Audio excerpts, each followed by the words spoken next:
So hello, ladies and gentlemen, and welcome to the Airbus annual press conference, where we'll present and discuss our full year 2024 results. My name's Julie Kitcher. I'm Chief Sustainability Officer and Head of Communications, and here with me to present the results are Guillaume Faury, our Chief Executive Officer, and Thomas Toepfer, our Chief Financial Officer. We're very, very happy to welcome you here again at our event centre here in Toulouse. So thank you all for being here with us. And of course, a big thank you to those of us who are following us online too. So Guillaume will start by sharing the key highlights for Airbus in each of our businesses and how the company adapted to a complex and fast-changing operating environment. It was indeed a testing year for Airbus, and against a backdrop of continued geopolitical uncertainty. So, ladies and gentlemen, as usual, please can you familiarise yourselves with the Safe Harbour statement, which you can see on the screen now. Thank you. Please remember that all forward-looking statements, such as our guidance, are based on assumptions, and as conditions may change, so may our projections and our plans. And now, before I hand over to Guillaume for an overview of 2024, I'm really pleased to share this video, which is a great reminder of the key achievements for Team Airbus in 2024. I hope you enjoy watching it. We certainly enjoyed putting it together. So we'll be back with you in a moment.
Thank you, Julie, and hello, everyone. Thank you for joining us in Toulouse. Appreciate to see you in the room and also online. And as you've seen from the video, 2024 was what I would call a colorful year. And you've seen on the video some new products, the Flex Rotor drone, the Racer fast helicopter, the XLR that is now in service. A lot of new products, but it's also a video about people and about purpose. I'm sure most of you will now be familiar with the details of our full year results, so I'll keep my opening remarks brief and leave time for your questions.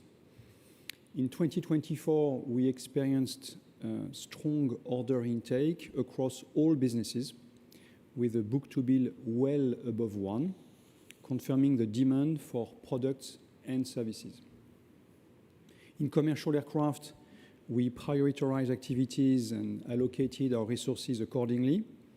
We are upskilling our teams, collaborating with our partners and suppliers, while remaining laser-focused on quality and safety.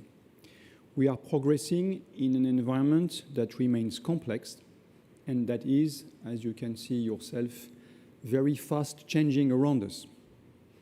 Our helicopter division saw a robust order intake alongside growth in services, confirming our leadership position in this market. In defense and space, we took further steps to transform the business and the organization, and we completed the extensive technical reviews of our space programs. Overall, we achieved our 2024 guidance and delivered a solid set of underlying financial results reflecting the commercial aircraft deliveries and a solid performance, which I should call a good performance, by helicopters. The air power business in defense and space delivered strong results as well. There were over 1 billion of charges linked to the space business, which I'll come on to later. These financial results and the level of confidence we have in our future performance support our proposal for an increased dividend of 2 euros per share, along with a special dividend of 1 euro a share to the AGM on the 15th of April later this year. And we'll, of course, give you more details on the financials later. So now, let's look more closely at our commercial aircraft business. We disclosed our full year orders and deliveries last month already, so I'll go quickly over the numbers. In Q4, we delivered 269 commercial aircraft, which took our full year 2024 deliveries to 766 units, a year-on-year increase of plus 4%. We booked 878 gross orders, confirming the strong appetite for our products in the market. Our order backlog stood at a record 8,658 aircraft at the end of last year. Our A320 family is in a leading position, with a backlog now standing at 7,210 aircraft, thanks to the 637 gross orders we booked in 2024. We delivered 602 A320 family aircraft in 2024, including the first A321 XLR variant in October. On the 220, we delivered 75 aircraft. Moving to wide bodies, the A330 and the A350, we received 224 gross orders in 2024 and delivered 89 aircraft. These included several firsts to new and long-time customers, such as the first A350 delivery to Emirates, which I believe is pictured here on the screen behind me. As I mentioned earlier, in 2024, we prioritized our activities to support the ramp-up of our commercial aircraft production. In 2025, the ramp-up will continue to take place in an environment, in particular a supply environment that remains complex and fast-changing, with persisting supply chain issues and on specific items, in particular for the beginning of this year with CFM engines. And we will already see that coming through in the first quarter deliveries. Now, if we look at the specific ramp-up for each program, on the A320 family, we continue to ramp up towards a rate of 75 aircraft per month in 2027, so no change. On the A330, we are now stabilizing production at a rate of around 4 aircraft per month, which is what we had targeted and said earlier. Specific supply chain challenges, notably with Spirit Aerosystems, are currently putting pressure on the ramp-up of the A350 and the A220. And in that context, on the A350, we continue to target rate 12 in 2028, and we are adjusting the entry into service of the A350 freighter variant, which is now expected in the second half of 2027. So that's a delayed entry into service. On the A220, we continue to target a monthly production rate of 14 aircraft, reaching 14 aircraft a month in 2026. So that's now next year. Helicopters. Well, actually, 2024 was an exceptional year for our helicopters. We booked 450 net orders compared to 393 in 2023. And that comes with a book-to-bill above 1 in units and in value. That is highlighting the strong demand for our platforms. We saw notably growth in light single engine, light twin engine, and heavy helicopters, as well as in services, so across the board.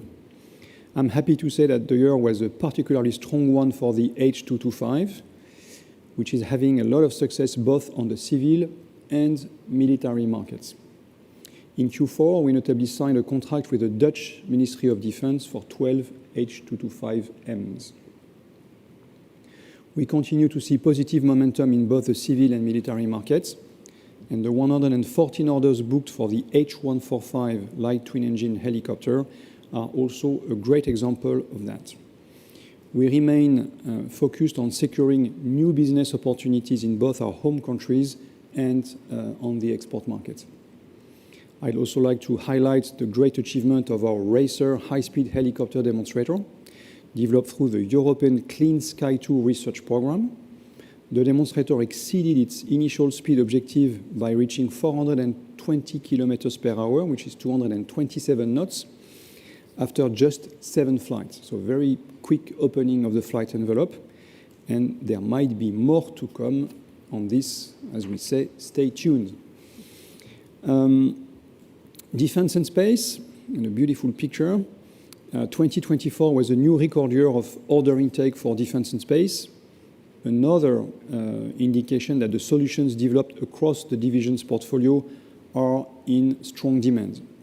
We recorded a book-to-bill of around 1.4 in value, which we secured while being more selective on our biddings and more prudent on the risk profile of our contracts. This year was particularly strong on the Eurofighter, with 25 aircraft ordered by Spain, as well as an order by Italy for up to an additional 24. On A400M, we delivered 7 aircraft in 2024, including the first for Kazakhstan. 17 retrofitted aircraft were handed over to their customers. And a major achievement was also the signing of a contract amendment with the program launch customers to include additional capabilities and close the development path for the remaining ones. In 2024, we booked a net charge of 121 million euros related to the A400M. This mainly reflects updated assumptions regarding the new contract amendment I just mentioned before, as well as risks regarding the production plan.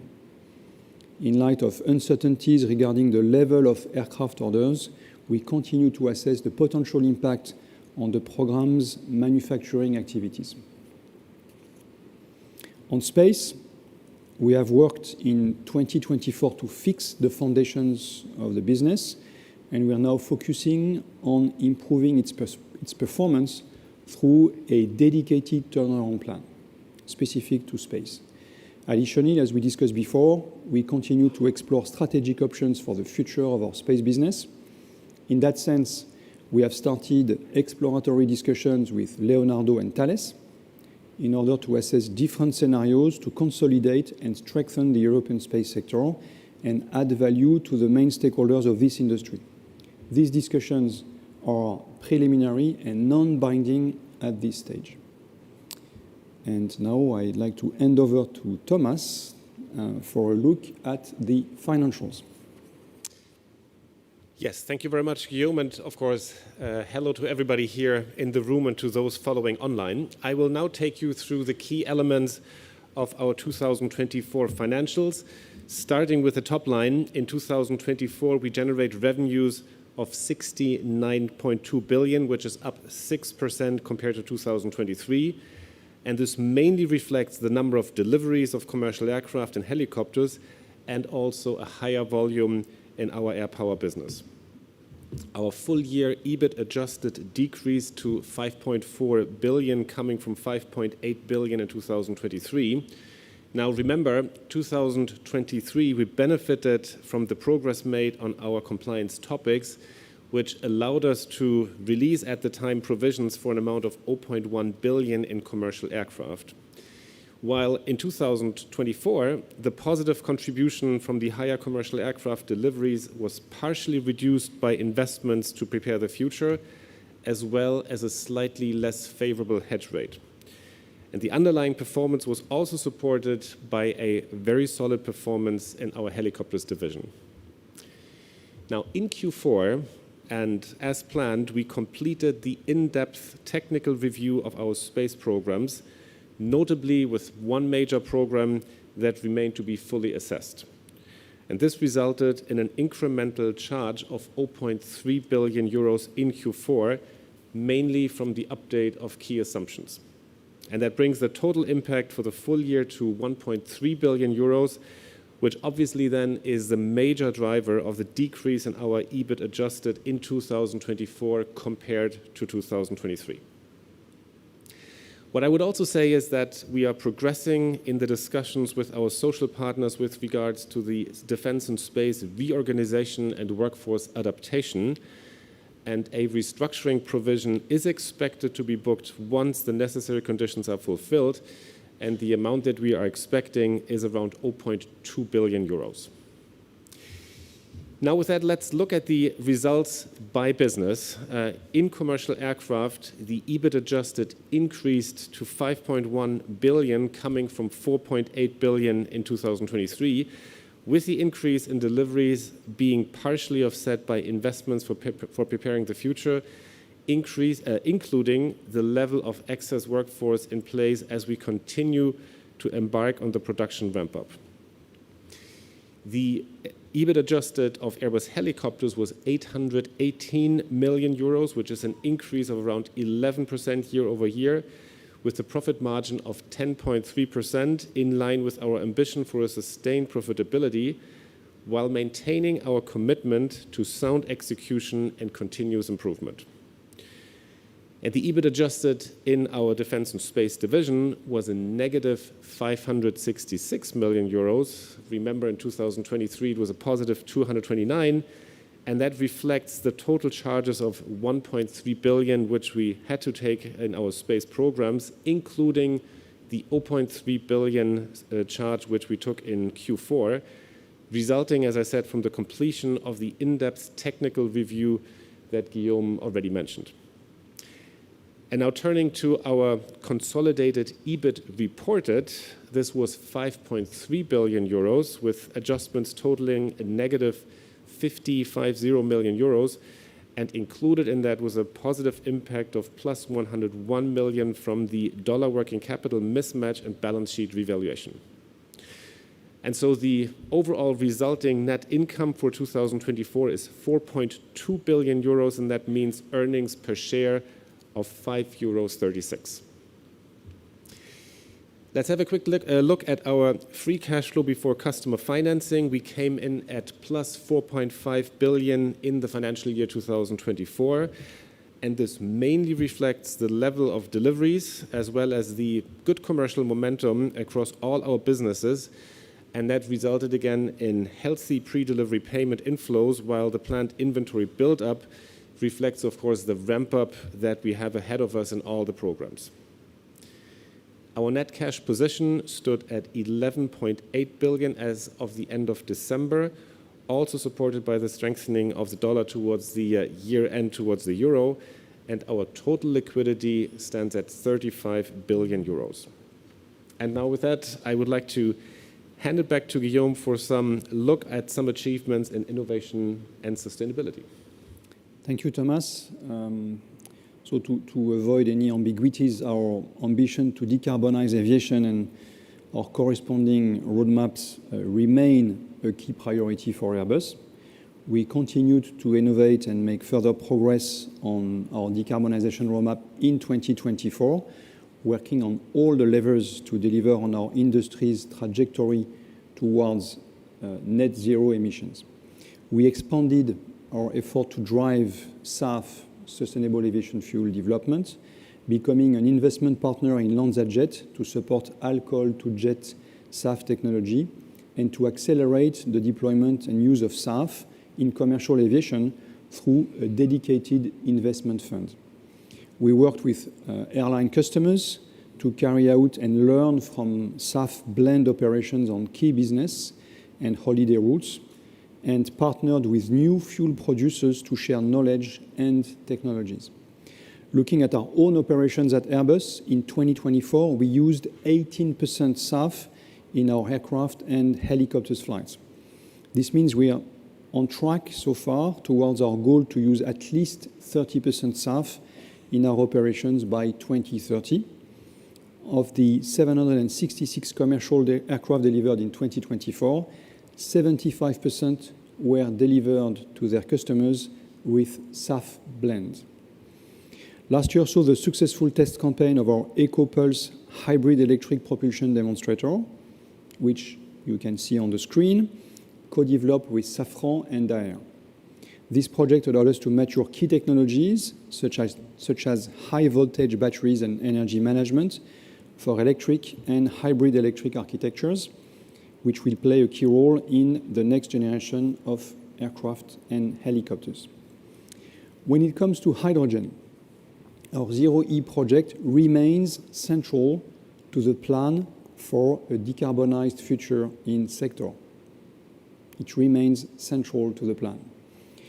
So in short, yes, we are adapting our Zero-E roadmap, but no, we are not moving away from hydrogen. Over the last 5 years, we have worked to mature the technologies that could enable a hydrogen-powered aircraft. We've also closely studied and, where possible, acted to foster the development of the hydrogen ecosystem that is necessary for such an aircraft to operate commercially. What we have now assessed is that this hydrogen economy is at least 5 years, maybe 5 to 10 years late compared to the assumptions from 2020 when we accelerated on the technology. Furthermore, to fly, we need a regulatory framework that supports hydrogen too, and that is not yet there. In parallel, from an aircraft standpoint, we've made a lot of progress in our understanding of the various technical pathways, and we have now concluded that a fully electric aircraft design powered by the hydrogen fuel cell propulsion system, same as what you can see on the screen, which was unveiled in 2022. So we came to the conclusion that an aircraft powered by hydrogen fuel cell propulsion system is the most promising pathway to enable a commercially viable hydrogen plane. So from now on, we will focus our research efforts in that direction, and we will refine this roadmap in the coming years based on the readiness level of the enabling technologies. In short, our commitment to hydrogen-powered aviation remains unchanged. In fact, we confirm that we believe in hydrogen technology and that hydrogen technology can lead to a plane that flies. That's confirmed. Hydrogen has the potential to play a crucial role in decarbonizing aviation in the long term and to bring a revolution in air transport comparable of that of electric vehicles in the automotive sector. It's probably also as complex and challenging as a transition as it is in the automotive sector. Before 2050, however, the vast majority of the sector's decarbonization effort will rely on other levers, notably SAF and more efficient conventional aircraft design, areas in which, as you know, we are playing as well a leading role. We will share more about these pioneering topics during the Airbus Summit on March 24th and 25th.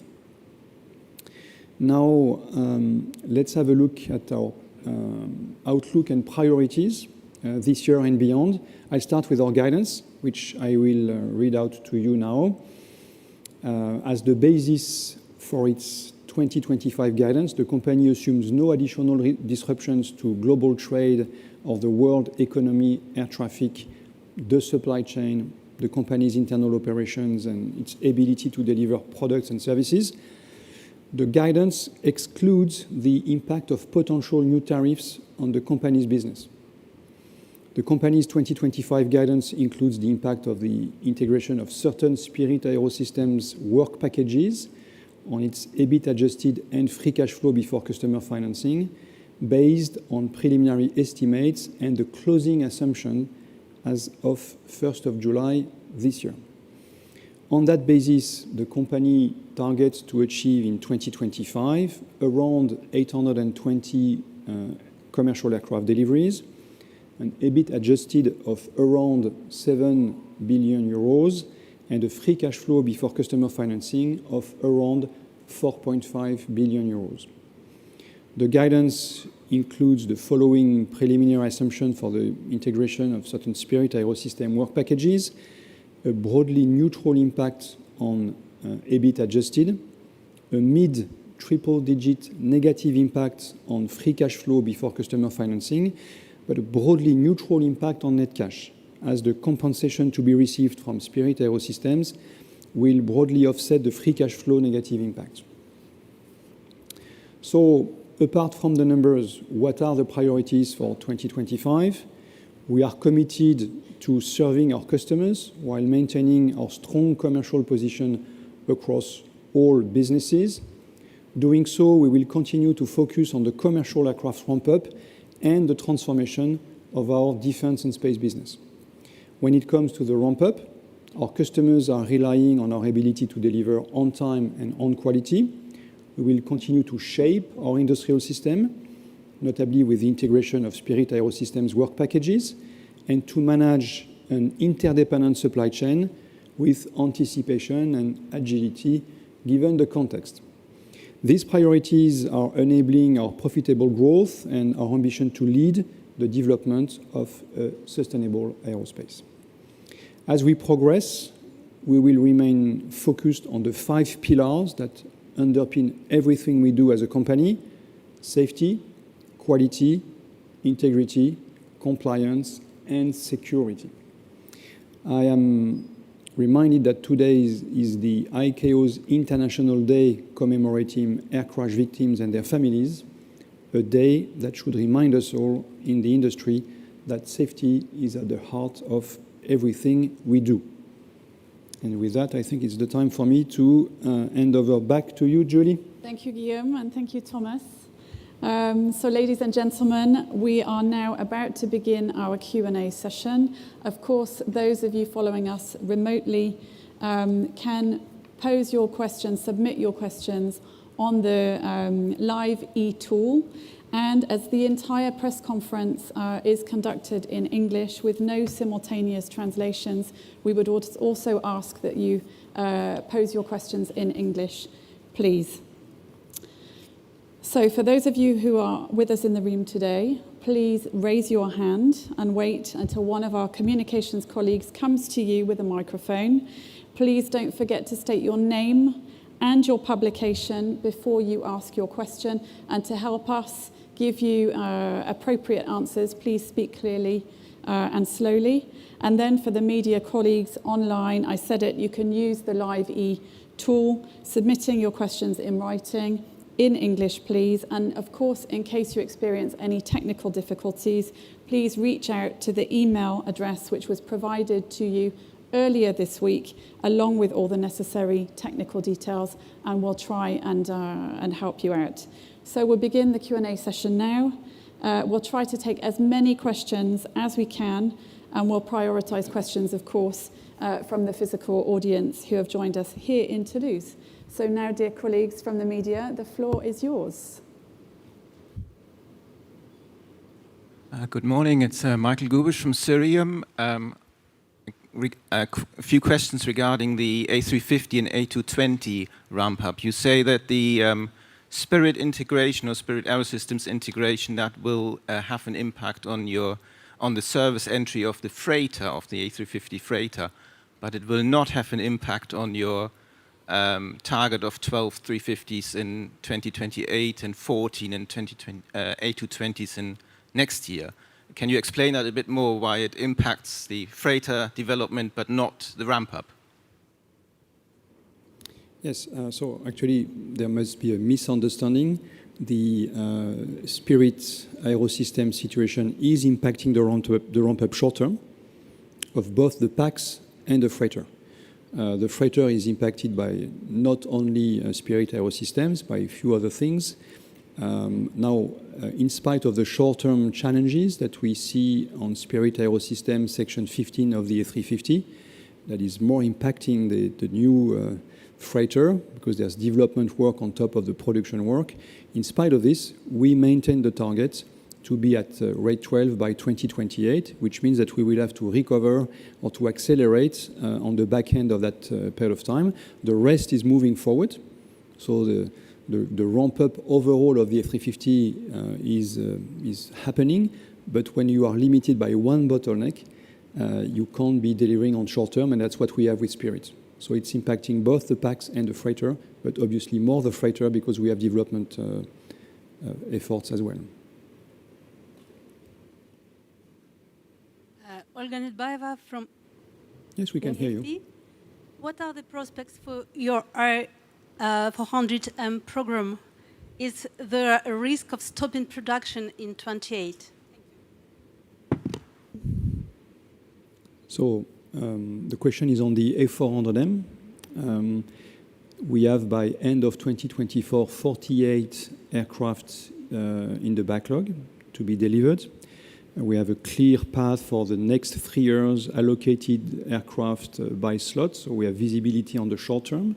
We are also engaged in export campaigns that take a bit more time to materialize than what we would like to, but we are working on those export campaigns.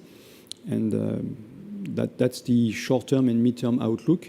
We need to gain more visibility beyond the 3 terms horizon on the number and the nature of the orders, as we want to continue to produce the product.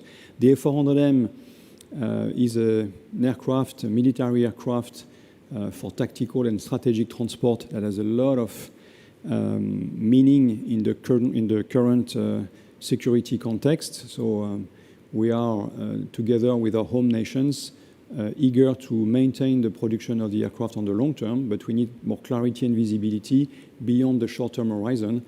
So that's the outlook for A400M. And there are export prospects with whom we are at the moment speaking and working, so with positive prospects for the product also on the export side, not only with the home countries. Hello, can you hear? Yeah. Good morning. Thank you for this press conference. I'm Liz Alderman with the New York Times. I wanted to ask you, you mentioned that the guidance issued today excludes the impact of potential tariffs on the company business.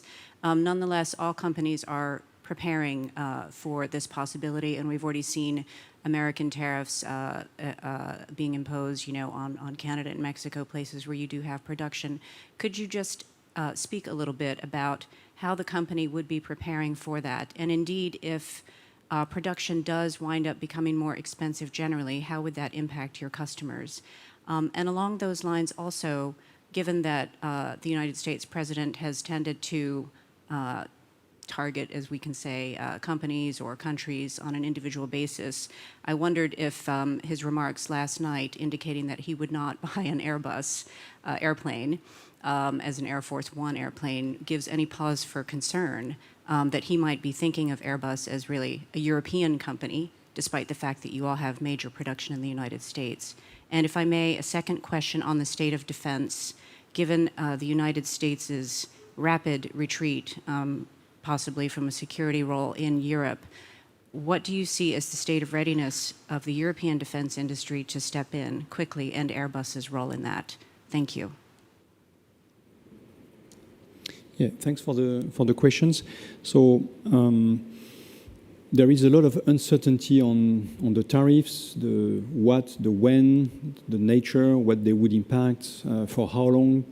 And like other companies, we are in front of those uncertainties, reviewing scenarios, looking at our ability to adapt. And that's something that we look at very seriously at the moment. However, we wanted to give a guidance at this point in time to share what we think we can execute on this year absent tariffs, which means tariffs when and if they come, and depending on their nature, we would have to adapt. We have actually a lot of ways to adapt. First, we believe we should not be directly impacted by tariffs. Indeed, we are buying a lot from the US. We are selling to the US. We manufacture, we assemble, we develop in the US, like few other companies. We are the first export customer of the US aerospace industry, so it's really an integrated ecosystem across the North Atlantic, I would say. We believe tariffs in this industry would be lose-lose, but we have as well a very strong demand outside of the US, a lot of production capabilities in Europe, outside of Europe, that we could use to serve export customers. We are very closely monitoring with our US airlines customers what this would mean for them, and obviously there would be an increase of cost and most probably price to the airlines and therefore to the end customers in the US. So that's the backdrop of the potential tariffs. Again, I don't believe that would serve this industry, including for the US. That's what makes me quite optimistic that we would not be directly impacted, but we are, like many others, in a bit of a wait-and-see mode. When it comes to defense, again, another area of fast-changing environment with a lot of uncertainties. It's not only to comment on the EU defense readiness against this or that potential conflict. What I can say is that we're serving our customers. We are a very important player in defense for Europe, in aerospace, or in aviation, in space. We have a lot of products that we deliver ourselves or through cooperation partnerships that we have, and we'll continue to do this. And the questions we had on the A400M or Eurofighter or other products are obviously against the backdrop of this security environment and the need for Europe to up its game with probably more spent, better investments, probably more cooperation and consolidation. And we believe it's the nature of Airbus to bring good answers, competitive answers to cooperation programs in aviation and space. So we stand ready to help, to support. That's what we are doing already in this very context. Thank you. Next question, please. Yeah. Hi, Benedict Kamel from Bloomberg over here. I had a follow-up question on the A400M over here. Sorry. No problem. A follow-up question on the A400M. At what point do you need to actually make a decision on the future of production? Is it this year? Is it next year? When will we get the point where you have to say, we can continue or we need to stop? Then a question on consolidation. You mentioned you're exploring space assets, but there's also, in the defense arena, there are two programs on the next fighter jet. And I was wondering, we've heard some comments from BAE this week that they would be interested in potentially closer collaboration. What's your view at this point? Do we need to take, given the geopolitical world we live in, do we need to take another hard look at these two programs, whether there's a way to consolidate, and what kind of role could you play in that? And then a final quick question. We've had an unusual spate of aircraft accidents in the last couple of weeks, and obviously there's no pattern emerging here, but are you concerned in any way, given the budget cuts that we see in the US in areas like FAA and so on, possibly NTSB, are you concerned that longer term that the safety of flying might be at risk here? Thanks. A lot of important questions. A400M, I think your question is very similar to the one that we had at the beginning. So I should repeat, we have 48 orders in the backlog. The budgets, the defense budgets are under pressure, but there's also the intent to do more in defense. So we have contradictions here in nature. It's a great aircraft. I mean, the French Air Force recently made super positive comments about the product and the use. And we have clarity for the next 3 years. So we are not at the point of making any decision, but obviously we have to look at the different scenarios moving forward against the backdrop of more time needed for export customers and these uncertainties on defense budgets, the reviews that we have here and there. So not at the point of making any decision, but looking at the different scenarios and sharing with our home countries what the evolution would mean for them moving forward. To be clear, the A400M program anyway is moving forward. I mean, we are currently, if I look at the Tiger, with a major upgrade program, a lot of development for a program with some years ago went to the end of production. We have another program which is the NH90. We are also investing in upgrades and new variants. It's a program that is with a lot of orders. So we have different situations in defense, and I'm looking at it in a rather cold way, but with a plane, with a capacity that we hear is very important for defense. If I want to be a bit faster, Julie, yes. So on the fighter jets, I shared my view as well, I mean, all along the development of the FCAS, that we need scale in those programs. FCAS is a way to gain scale between France, Germany, Spain. We're moving forward in the phase 1B. There will be going to the phase 2 again, negotiation and discussions between the partner countries on what they want to prioritize, where they see the main and the most important capabilities, what we have learned from phase 1B. GCAP, and with a major role of BAE System, is indeed moving forward as well. As a fighter jet, I believe there are a lot of complementarities that could be synergized, and I agree with the view expressed by BAE System that there is room to bring the programs closer. This has to happen under the leadership of countries because those programs are funded by states. Those programs crystallize their appetite for collaboration on critical defense capabilities. So it has to be under their leadership, but we are prepared at Airbus to contribute in a larger way to common investments, common capabilities, and bringing the programs closer. Could we merge the two programs? I think that's probably absolutely not on the agenda short term. There's so much to be done anyway that I don't think that's the point, but bringing capabilities together is probably something we could do. So scale is important here as well, as I mentioned in the previous call. And safety is always a concern. Safety, I mean, we target 0 accident. That's the only acceptable target, and we've made so much progress on the way that now each and every accident is an unacceptable event. And that's something that at Airbus we take extremely serious through what we call a Safety Beyond Standard initiative. Julie, you said some of the people in the room have visited the Safety Promotion Center yesterday. So we try to go much beyond the product, much beyond the aircraft, but to the operations. And we like to play a role in the safety of the aviation system. And indeed, when there are significant changes or unstable situations, these are additional risks that needs to be addressed. And we want to make sure aviation remains safe. Today is the safest way to travel on the planet, but we want to continue to improve the safety of this industry. Good morning. Good morning. This is Hakan Çelik from Istanbul, CNN Türk and Posta. My question, how do you see the future and technological preparations of single pilot operations in cockpit? If you believe that the industry are close to the final stage, are the main concerns and the questions due to the regulations and the objections of pilots and associations or psychological barriers? Thank you so much.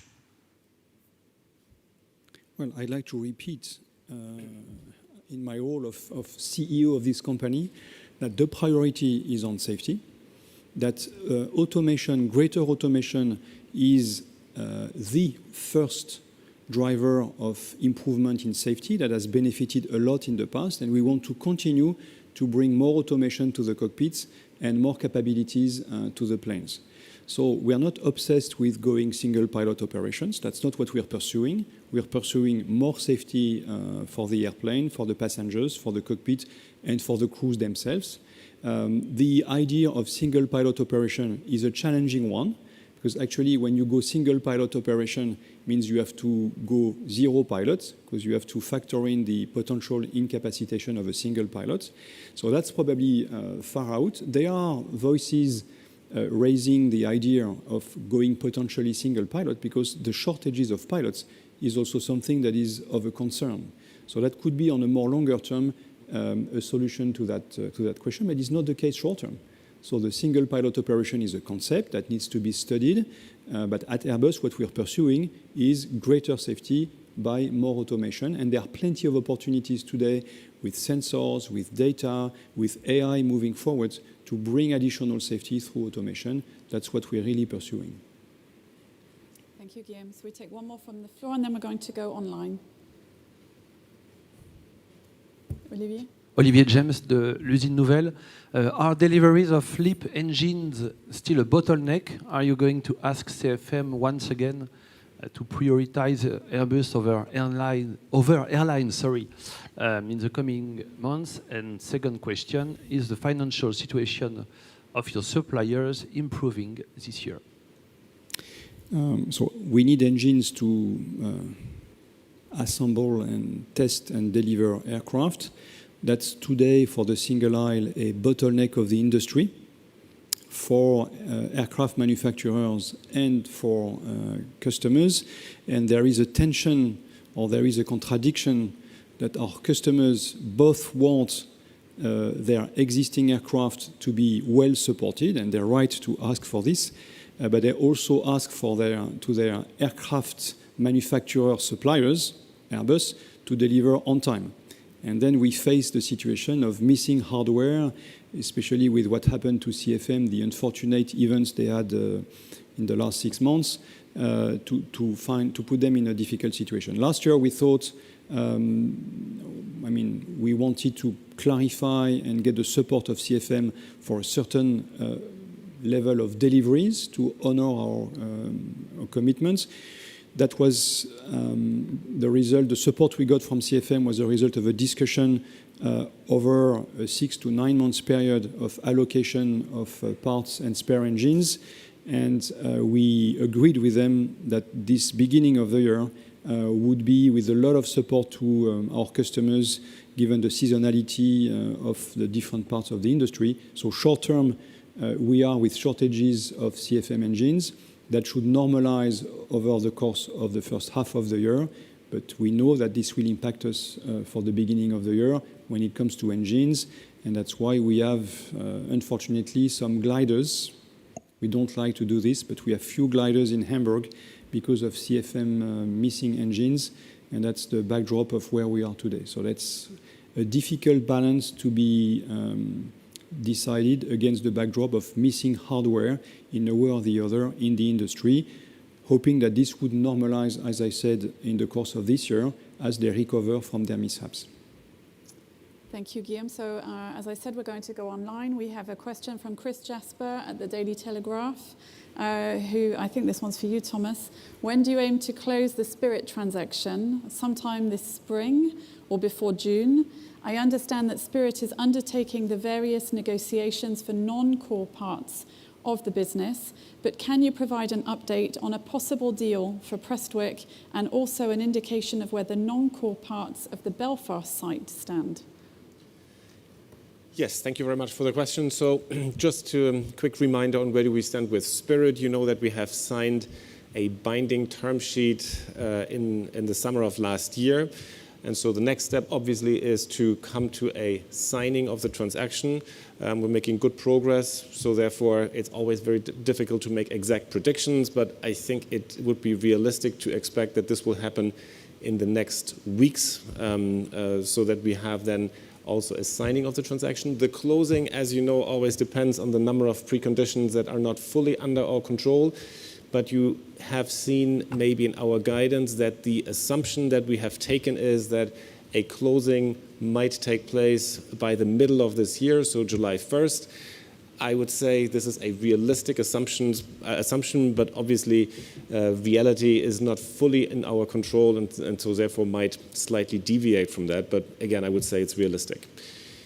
With respect to the scope, there was a question on Prestwick here. So Prestwick is not in the direct scope that we were targeting. However, Prestwick is a site that is to the vast majority working for Airbus, and Spirit AeroSystems has a put option to sell it to us that we have pre-agreed, so they have the possibility to sell it to somebody else, keep it, or give it to Airbus. We stand ready to fulfill that commitment, of course. And then last but not least, the non-core parts of the Belfast site. Our view is we have a clear commitment and a clear understanding to take over the work packages that relate to Airbus. Of course, it is important that also the other parts of the site either stay with Spirit or come into good hands. And of course, we're trying to support this as much as we can and play a very constructive role to support that process. Thank you, Thomas. So we take another question from online. It's Véronique Guillemard from Le Figaro. Guillaume, could you give us some color on your decarbonisation roadmap and specify where the hydrogen plane project is? And are you going to shift it? What are the reasons, and what will be the consequences for the teams working on the hydrogen aircraft? Yeah, so Véronique, I think I addressed this point. I will clarify again. So hydrogen is and remains front and center of the strategy. We have completed a lot of work, research, development, tests in the last 5 years. We come to the conclusion that the fuel cell powered hydrogen plane is the most promising solution. We observe that the hydrogen ecosystem takes more time to take shape and to grow than what we thought when we launched the project in 2019-2020. So we'll continue to work on those hydrogen technologies, focusing on the techno bricks that will support the entry into service of a commercially viable hydrogen plane later than 2035. We focus on the technologies that will help bringing a commercially competitive hydrogen fuel cell powered aircraft in due time. That will very much depend on the progress made as well on the regulatory front to get a regulatory framework for hydrogen and hydrogen planes, and on the development of the decarbonized hydrogen ecosystem in a sufficient number of places of the world where we want to see this plane operated.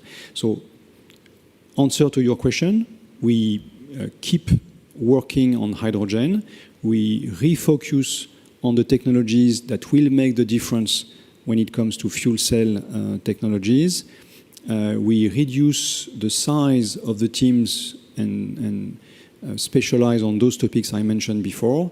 We continue to work on the ecosystem, understanding the evolution of the ecosystem and helping here and there. And that's beyond what we do on the next generation of conventional aircraft, reducing the fuel burn and working on sustainable aviation fuel. So I don't repeat all the roadmap, the decarbonization roadmap of Airbus, but try to address your specific question on hydrogen. We continue to work on hydrogen. We focus on what will make the difference. We're happy to see that we come to the conclusion that the hydrogen plane is feasible, technically feasible, but we need also to make sure that there is commercial viability, and it is the part that takes more time than what we thought initially, or what we hoped initially. Thank you. We'll take one last question from online, and then we go back to the room. So the next question is from Sylvia Pfeiffer from the Financial Times. On space, have you, Thales and Leonardo already approached regulators about your possible plans? If not, when is that likely to happen? Given the pressures on Europe to consolidate on defence and space, are you expecting a green light this time, given previous attempts were not so welcome? Well, on the topic of the consolidation, I would say, of course, we are discussing at a high level the plan that we have, and I think we're getting first indications of positive feedback on this.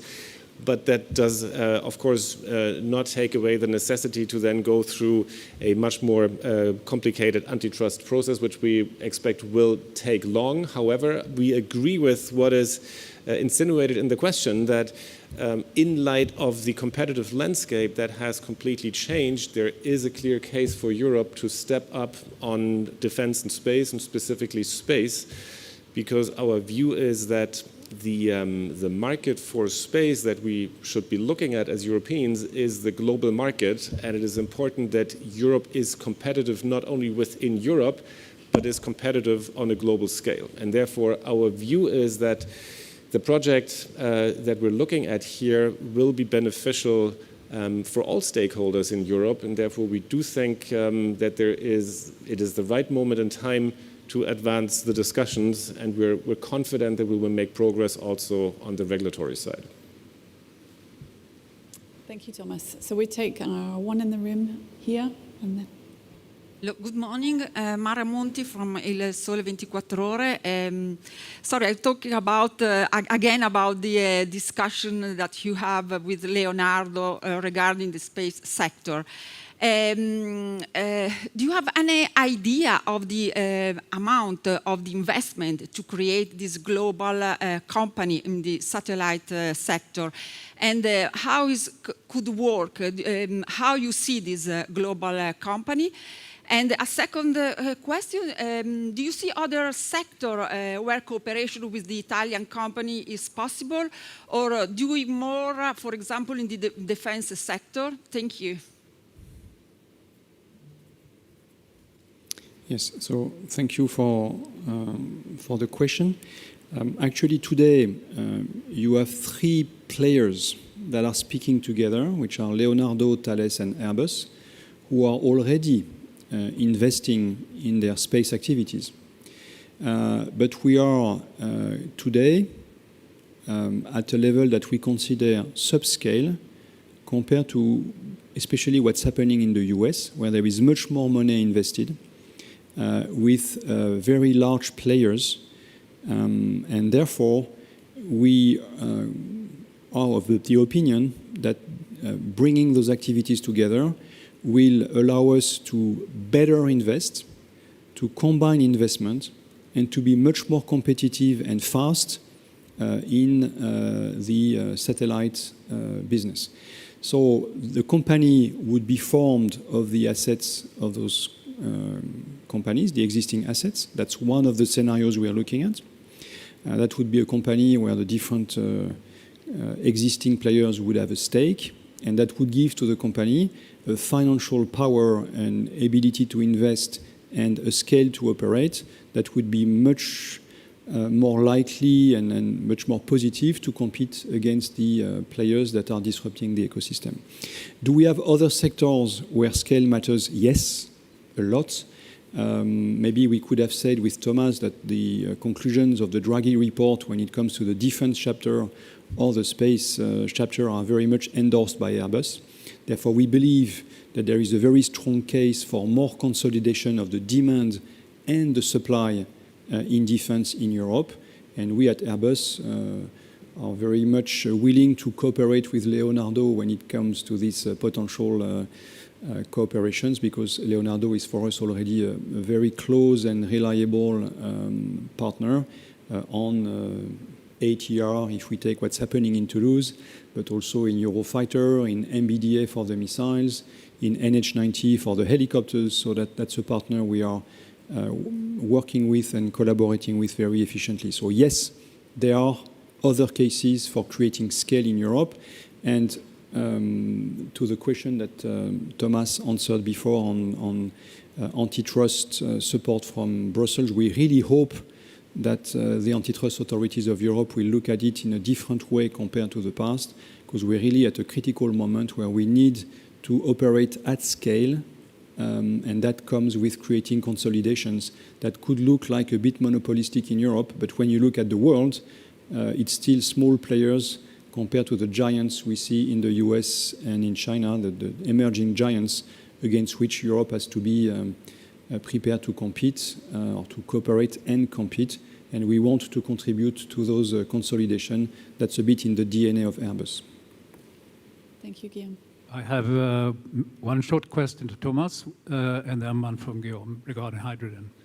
Björn Färm from Liam News. The compensation from Spirit that keeps you EBIT and cash flow neutral, I think you said was 559 million. How do you get that from a company which is basically bankrupt? And then to Guillaume, the fuel cell direction that you have chosen means that you are targeting a turboprop aircraft. And given that the limitation of that propulsion system is about 100 seats, it means that you then have to either be a competitor or a cooperation partner with ATR.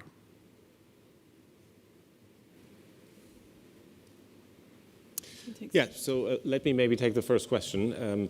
You're completely right with the number that you cited. So we're receiving, or in the binding term sheet that we have signed, we have agreed on a compensation of $559 million for the takeover of the Spirit work packages in light of the fact that these work packages are loss-making, and therefore it is a compensation for essentially the turnaround plan that we have ahead of us to turn around the operations at Spirit in order to make sure that Spirit as a supplier can support the ramp-up that we have ahead of us for the A350 and the A220. How is that going to work? Essentially, it all hinges on the fact that it will be a concurrent closing between our transaction with Spirit Aerosystems, but of course also the Boeing takeover of the rest of the company. And that then, I think, is the key to your question. In a joint closing process that will make sure that also the compensation will be backed up and can be paid to Airbus at that point in time. So on the fuel cell, it's a completely new propulsion system. There's no engine maker that would provide the complete system. So we are working with different companies for the propeller, because indeed there will be a large propeller for the electric engine, for the power electronics, for the stack of the fuel cell to create the cooling system, because there's a lot of energy to be dissipated through a fuel cell, but also we are working with partners and we're working ourselves on the fuel storage on board. So the tank is a completely different tank because we are with cryogenic technologies on board for the distribution. So yes, we're working with a large set of partners in the fuel cell approach, probably more than in numbers than what we would be doing with hydrogen combustion, where the majority would come with one engine very much looking like existing engines. But that's the nature of the fuel cell. So I missed. Please take the mic, I don't hear you. The question was another. That produces a 100-seat turboprop, which is the ATR domain of operation. Okay, are you then going to compete with ATR or cooperate with ATR? Okay, so I missed your question indeed. We're doing another loop of development of the technologies. I told you that we want to target a commercially viable product, and the positioning of the product might be a bit different from what we have considered so far. That will be one of the outcomes of the next loop of development of the technology. And ATR is a company where we have 50% shareholding. We're working with Leonardo, where we have good cooperation. So whatever we do, we would do it in good terms with ATR and Leonardo.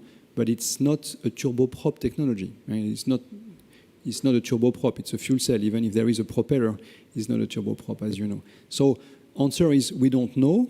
Will it come to a smaller plane? It could be through cooperation with ATR or in good terms with ATR. I'm not suggesting today anymore that it would be on the low end of the spectrum. It could be somewhere else. We're doing another loop of development of the technologies, and we will look at where, in terms of number of passengers, in terms of size of the plane, in terms of range, where that would make sense to be a commercially viable plane in the fuel ecosystem of the then 2035, 2040s and beyond. Thank you. And for more, we can continue to discuss. I know you love those questions.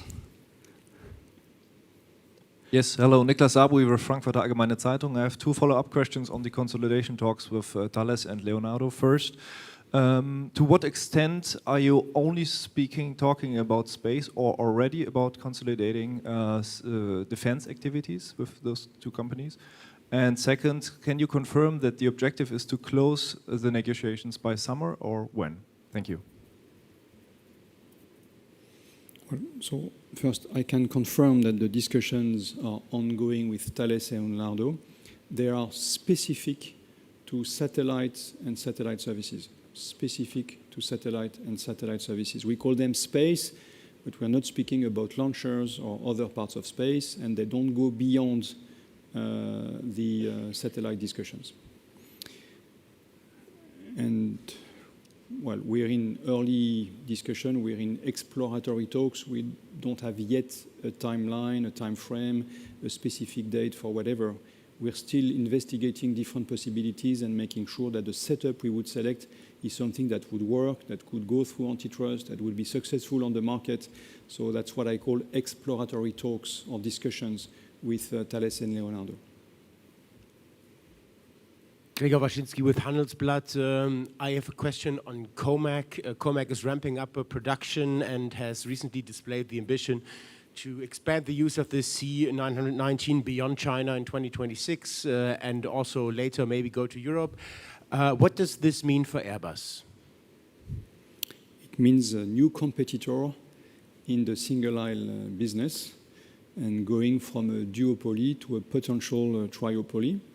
Other aircraft manufacturers have tried to enter into this very competitive space in the past from other countries, not necessarily successfully, but I believe COMAC is more likely to succeed as they will first serve a Chinese market of at least 20% of the world market where they have a privileged access, and that will give them probably the room to then go to export markets for them, so non-Chinese markets, when the product is mature and when they think they are prepared for that. They have to do a certain ramp-up first. In the current supply environment, ramp-up is not an easy task, but we take them serious. We consider this is one more competitor in this space. So that's the way we look at COMAC. Thank you. Take one here and then over. Good morning, Sebastian Steinke from Flugrevue in Germany. I have a question concerning the future plans for the 320 follow-on family, please. You mentioned already or envisioned it might be possible to have this program entry into service by 2035. And looking at all the hiccups with the supply chain, I wondered, what is your production system planned for the new family? Would this typically be similar to the modular approach we have today? Or looking at robot lines with very high capacity, would you tend to maybe focus on less production sites that produce with higher rate in the future? Thank you. So you're asking questions about the successor to the A320 family, which we are indeed heavily involved in at Airbus with partners, in particular with CFM, with the RISE engine, as we have a close cooperation with CFM on the evaluation of these technologies. I have said earlier that we are looking for an entry into service in the second half of the next decade and a likely launch of the program by the end of this decade. We have not indicated anything on the supply chain architecture, strategy, anything on the sites and the production, because we are in the phase of reviewing the options. It will very much depend on the architecture, on the choice of partners as well. But that's obviously something that will be really important. And as you can imagine, we have intense discussions with our home countries on the competitiveness of labor, of investment, of the regulatory framework in Europe when it comes to looking at where this production system will be located. We are insisting very much that the European ecosystem has to be competitive at the time we make decisions if we want to have a significant share of the production system in Europe. And that's something that is concerning me a bit, to be clear and to be honest. Still, we have a lot of skills, competencies that are core to our success in our existing sites. So the preference would be to continue to extend based on the current footprint. but we have to make sure that the current footprint backdrop is or remains or will be competitive moving forward for the next decade. Yeah, Wolfgang Borgmann, German Aviation magazine, Aero International. I have, again, a question about the fuel cell, if you allow. Of course, I love this topic. It's about the research teams that you have. You have a high number of people working in Hamburg, in Ottobrunn on the fuel cell development. Also, the DLR is working heavily in Hamburg on the hydrogen part of the eco-environment of the fuel cell and hydrogen use. Would that be continued at the same pace, that you end up maybe in 1 or 2 years at a market-ready product? Or will it be more extended until you pick up again the topic? And what will it mean to your teams? Will they stay the same size, be reduced, or where will their direction go? Yeah, so it will take more time as we take stock of what we have learned through the past 5 years, where we spend a lot of money, a lot of effort, ourselves, partners. We come to the conclusion that we will have this year the technologies at technology readiness level 3 to confirm the feasibility of an aircraft, but also to confirm that the commercial viability based on those technologies in the supply environment of hydrogen, SAF, kerosene, that would not lead to a competitive aircraft. So we have to, it's not okay to come with an aircraft that customers would not buy because it would be too expensive to operate, or there would be no supply of green hydrogen for the majority of the airports where we would like this aircraft to fly. So that's the complete equation that we have to look at. And we come to the conclusion that first, there is feasibility. Second, we need to improve the performance of the fuel cell-based aircraft to have something that brings a competitive aircraft in the market when entered into service. So the answer to your question is with different colors. We'll continue. On some of the topics, we'll accelerate. On others, we'll put on pause. Globally, the volume of people, the quantity of people that are working on hydrogen in general will go down. But when it comes to fuel cell, to cryogenic technologies, we keep going, if not accelerating. And we will continue to monitor, but at a different pace, or to contribute to the broader ecosystem, the hydrogen ecosystem, probably also at a slower pace, as the rest of the world is not moving up as fast as we were expecting on green technologies against the backdrop of a more difficult energy transition in the world. That's what we're doing. So some projects will be put on pause, on hold. Others will be continued. Some will be accelerated. Overall, the size of the workforce will be smaller. But we keep going and on the critical technologies at full speed. Thank you. We'll take one more from the floor and then go back online.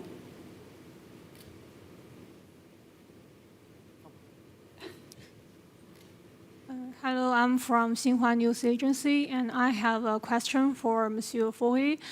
So my question is, facing the uncertainties in the global trade, do you still have confidence in your investment in China, and are you going to further expand that? And in the 2025, what's your special projects and plans for your investments in China? Thank you. So for China, we have a very clear roadmap that is mainly relying on ramp-up, growth, on the single aisle, on wide bodies, with services, with end-of-life activities, some R&T and R&D activities as well. So we keep going.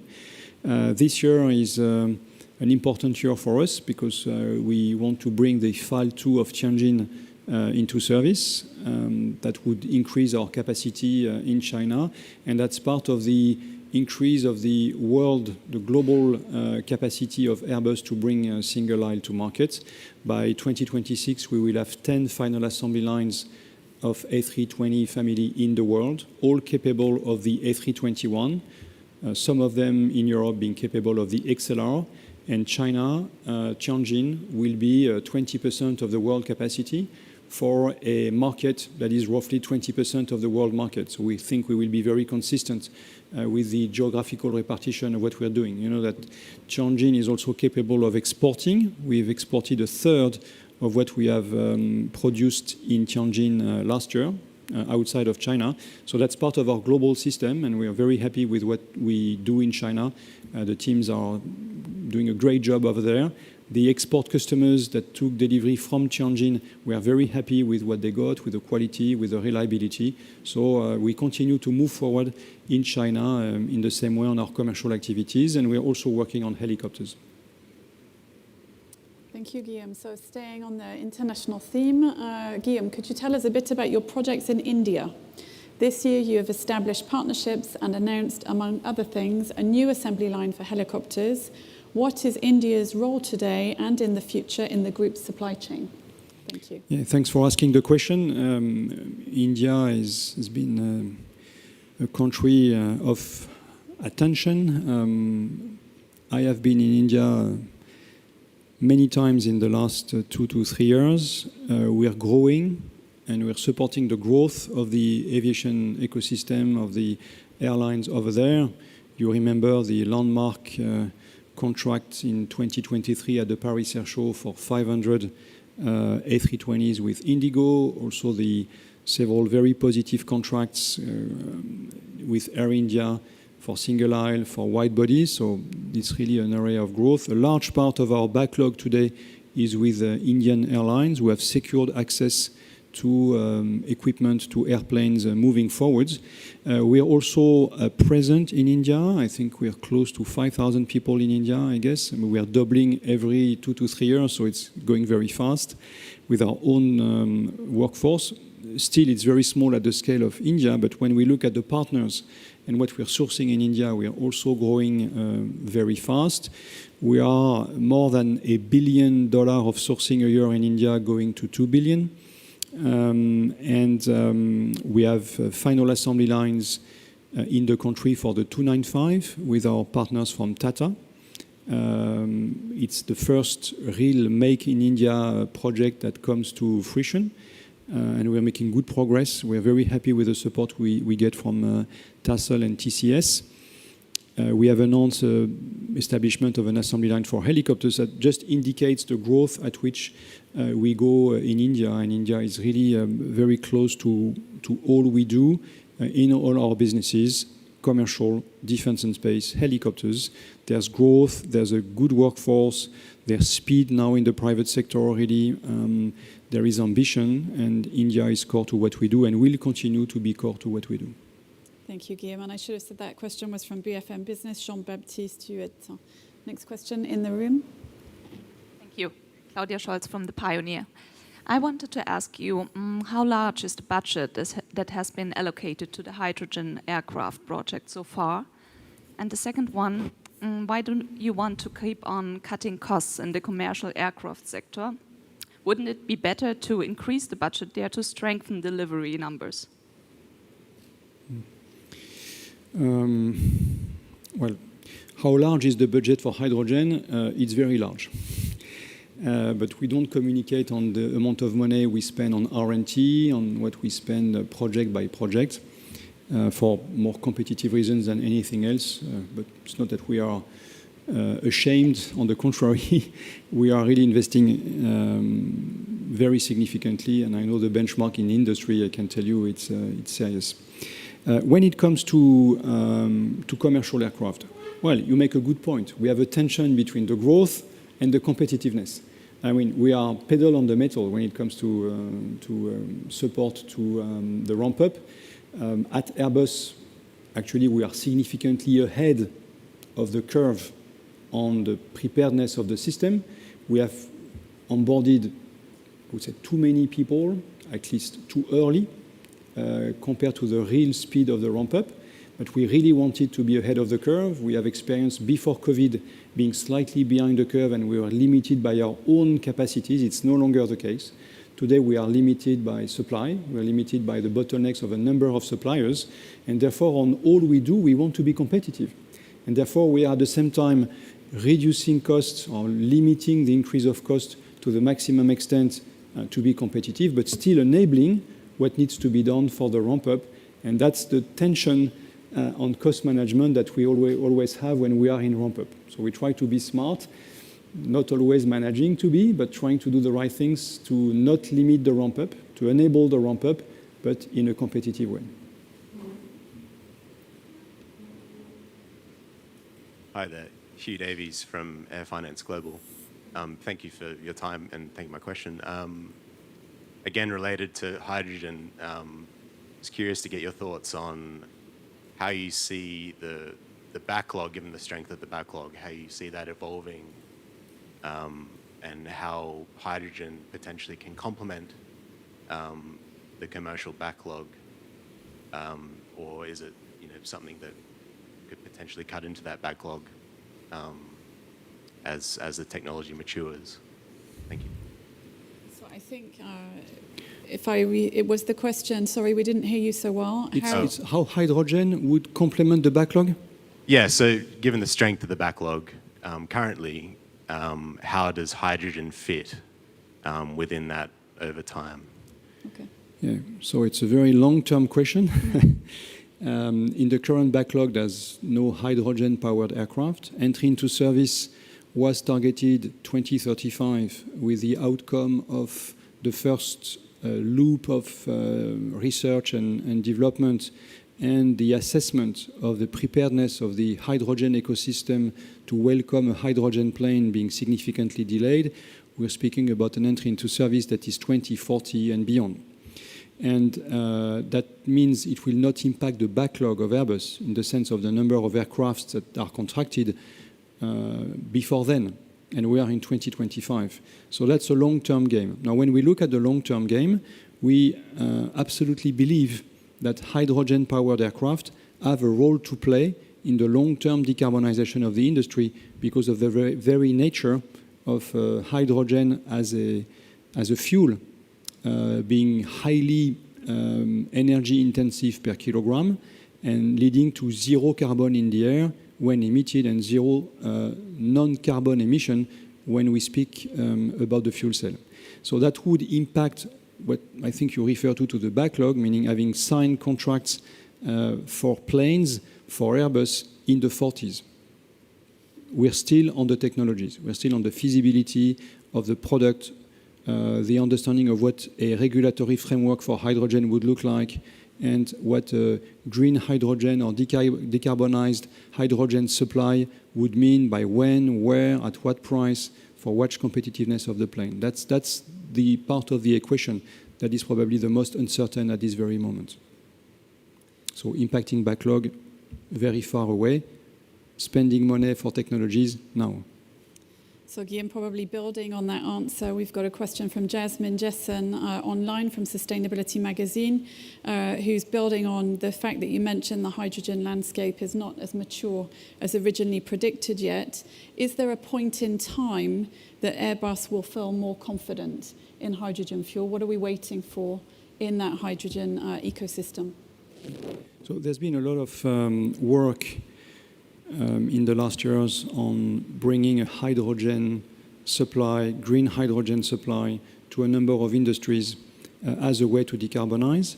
The analysis of the landscape and of the progress has shown that a lot of projects have been put on the back burner or have been delayed or are of lesser importance than what was expected 5 years ago. It will take for us to come to the view with a reasonable certainty that by entry into service of a hydrogen plane, there would be sufficient hydrogen supply, green hydrogen, at the places where, at the airports where this needs to happen in due time. So we are working with airports as well. We have partnered with a number of airports which are willing to start introducing hydrogen in their operations much ahead of a plane, but starting with stationary equipment, with cars, equipment on wheel that are used on airports, buses, and that's the growth of the ecosystem that we need to see happening with sufficient confidence for gaining the comfort that at launch of the program, we have evidences that the entry into service would be successful from the hydrogen supply perspective, and that's not the case today. Thank you. I think we have one more in the middle.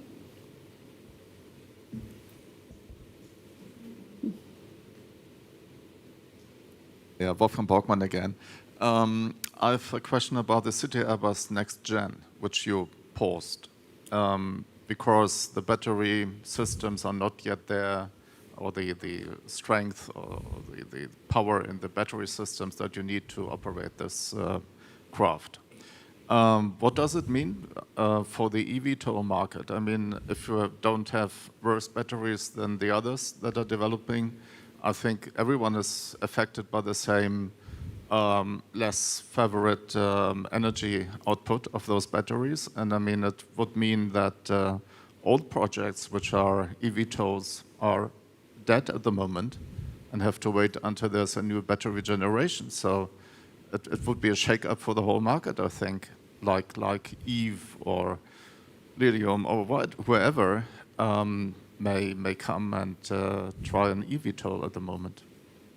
Yeah, so to some extent, like the comments I made on the hydrogen plane, we entered into the eVTOL research and development with prudence, because we thought at that time there was the need to have a commercially viable product, that there was a need to have clarity on the regulatory framework, maybe not as much as for the product than for the use of eVTOLs in urban, highly dense, populated areas, and also the supply of electricity in that case, but linked to the battery technologies. We entered into research on eVTOLs with a view that would help us prepare for a potential market, not being sure that this market would emerge. That's already what we said a long time ago, I guess you remember, but also with a view that this would help us play at a small scale with electric technologies that could be then scaled up on helicopters, on commercial planes, which has worked very effectively in that perspective. So what we see today is that the commercial viability of eVTOL in the current environment, technology, regulatory framework, market needs is not there. So we have decided to pause. We've learned a lot. We continue to use the technologies that we have so-called played with on other products that will be used for the next generation of commercial airplanes. There will be more electrification on board with some of the learnings we've had. But we pause because we think the conditions for going to the next step and going to prototype for a commercially viable product are not there. And that's what we see indeed with other players. They don't manage to move forward because the conditions for success are not there. It's not just the battery energy and power density, but it's also because the acceleration or the speed of improvement of the energy density of a battery has not been as what was hoped for, considered, anticipated at the beginning of this decade. So we just face the reality that it will take more time. We are not saying never. I think that will come later, but we need also to understand better what would be the acceptability for society of having eVTOLs in dense and populated environments. If not, you go more to general aviation, electrically powered. That's also a market, but that's a small market in which we Airbus are not necessarily interested to play with. One in the middle. Hello, this is Jorge Penalba from Avian Review. My question is, let me go back to the supply chain again. Regarding the delays and disruptions on production rates, all suppliers, even tier ones, are having cash flow issues because most of your contracts are based on a fixed price that is reduced with the learning curve of the production, which is not happening because there are many stops and halts and then start again the production and everything. And my question is, are you renegotiating the contracts to flexible ones to take in counter all this, which is not business as usual as it was before? Thank you. Maybe it's worth looking at the past 4 years. So the past 5 years, 2019 to 2020, we went from 863 planes down to 566. So we roughly lost, if I may call it like this, 300 planes in terms of deliveries. That was the impact of COVID. And since 2020, we have increased roughly by 50 planes a year. So we have recovered 200 out of the 300 in 4 years. That's been a steady, albeit slower than expected recovery of the production. At Airbus, we've been quite linear, actually. We've been quite predictable. Back in 2022, and 2022 was a bad year in terms of ramping up. As you might remember, we failed short of our expectations. We framed 23 and 24 with 720 for 23 and 800 for 24. That was 1,520 planes.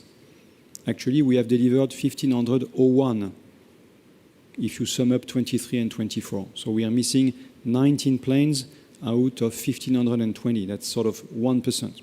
So we are not far from what we wanted to achieve at that time. Still, 25 is again around 820. That's the guidance.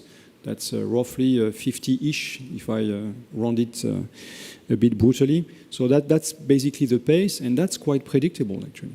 Now, it doesn't mean that it's easy for suppliers. They have indeed to digest COVID, ramp up in a challenging environment where we had inflation, where we had very high interest rates, where the cost of raw material, of energy, and plenty of things were increasing. So even if this is now cooling down, we've had to go with the supply chain through difficult times, and we have had a lot of case-by-case discussions to try to acknowledge, to face the reality of the suppliers, depending on what they face. What we have not been willing to pay for is non-performance. And sometimes it happens that we have suppliers coming to us and wanting us to pay for the non-performance. That's not what we like to do. And we're also looking at the broader supply chain, the broader possibilities. We discussed India before. India is coming with a lot of new possibilities for us, and we are encouraging our existing suppliers or new ones to come to us with competitive solutions to continue to fight against the natural tendency of cost to go up if you don't do anything. The do-nothing scenario is never a good one when it comes to cost management. Thank you. So I think we've managed to answer all of your questions. So thank you all for the great questions, and of course to you, Thomas, and to you, Guillaume, for the great answers to those questions. So we'll bring the press conference to a close now. And once again, we really thank you for being with us today and for joining us online. And a warm thank you, a huge thank you to all the communications colleagues for making this event possible. We really appreciate that. And if you have any follow-up questions or, of course, feedback that you want to share with us, please reach out to the media relations team. You know them. They'll be happy to support. We wish you a great rest of the day. We'll have some time to exchange with you. And many thanks, everybody. Thank you, everyone.